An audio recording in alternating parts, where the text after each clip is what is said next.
నూలు నూలులో శతాబ్దాల గౌరవం, పట్టు పరంపరకు ప్రతీక, సంప్రదాయానికి శాశ్వత చిరునామా సఖీ. It's a special day and I'm so happy to be here to be sharing these moments with you. My father came from a very, very humble background, had a challenging life because the pockets were not deep. We stayed in 2 rooms in a chawl, which was a kitchen cum bedroom and a living room cum bedroom.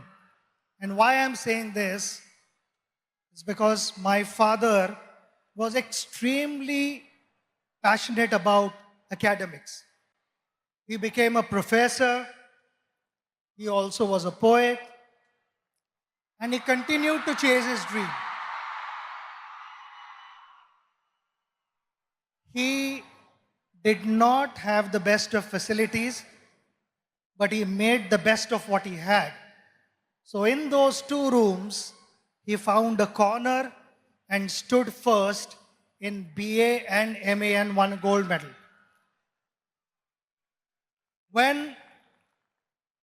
When I was growing up and I watched him, he was extremely gentle, extremely patient with me. So whatever mistakes I made as a child, I was convinced.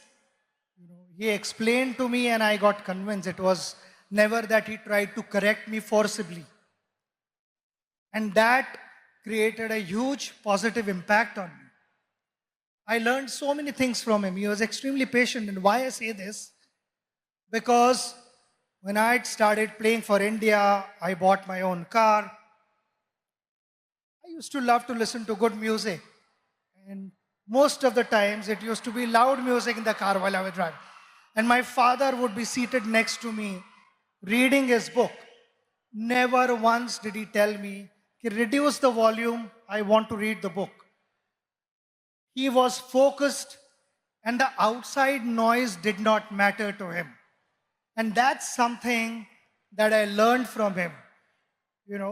Being a good person, it's a practice that every morning you wake up and you remind yourself that you are going to behave in a particular way, which is, I feel, kind of conveys how your parents have brought you up. And that is something which I will always carry for the rest of my life because that's the impression my father left with me. Awesome, sir. Sachin sir, in both academics and sports, students today face immense pressure to perform. From your experience, how do you deal with this pressure? Pressure is on everyone at every level. You meet any individual in this room, we will have pressure.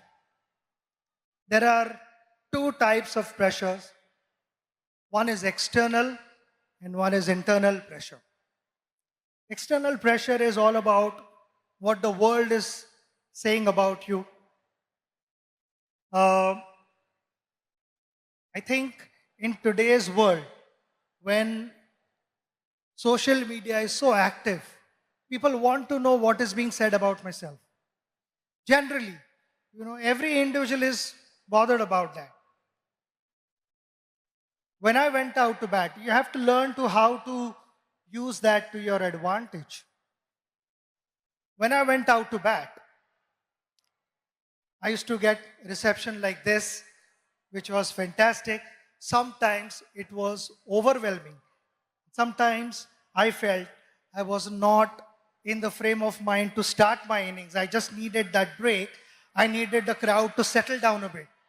So those were the occasions where I would remove my shoelace or remove the strap of my leg guard, or someone would be moving on top of the side screen. I would settle the crowd down, make sure that those 22 yards belonged to me, and then started my innings. It is like a ship sailing through water to get to its destination. But the moment there are holes in the ship and the water starts seeping in, the ship starts sinking. And that is exactly what I'm trying to tell you, that external pressures will be there. You need to shut off. You need to stay focused on what you want to achieve in life. We come to internal pressure. Internal pressure is actively led by your conscious mind. When your conscious mind is moving ahead of the moment, it starts putting multiple scenarios in your head which are imaginary. Failure, consequences, disappointments, and all these things, they kind of freeze you. They increase the pressure. The idea is to stay in that moment. When I went to bat, people talk about, he was in that zone and that's why he batted well. And what is that zone? That zone is all about surrendering yourself to your subconscious mind, which knows what to do. It is always the conscious mind, as we call it.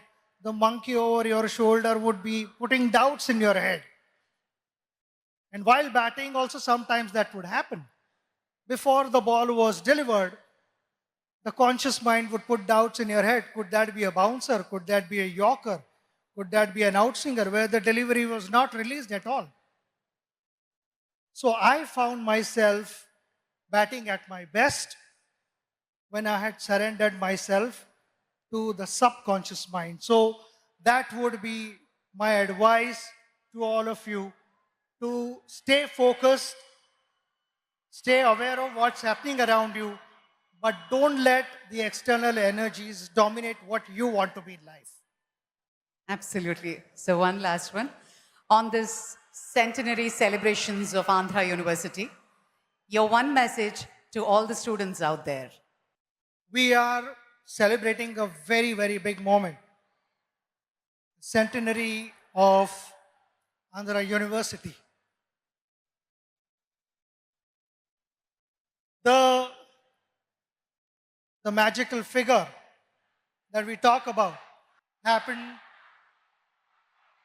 with the contribution of many. The teachers who taught for decades. And there are many illustrious people who have been able to shape our country, who have to give a new meaning to the youth of India, who have guided them. And all these things would never have happened without the guidance of all those teachers who imparted knowledge with a lot of humility and integrity. But those were the last 100 years. With impeccable reputation of the university, the responsibility lies on the next generation and generations to follow. Now, how do you, with such impeccable reputation, please understand that the expectations are going to be high. And if the expectations are high, the responsibility automatically increases. I want to take this opportunity to wish you the very best of luck, because I know my father, being a professor, how committed he was and what gave him the most satisfaction when he got to hear good things about his students.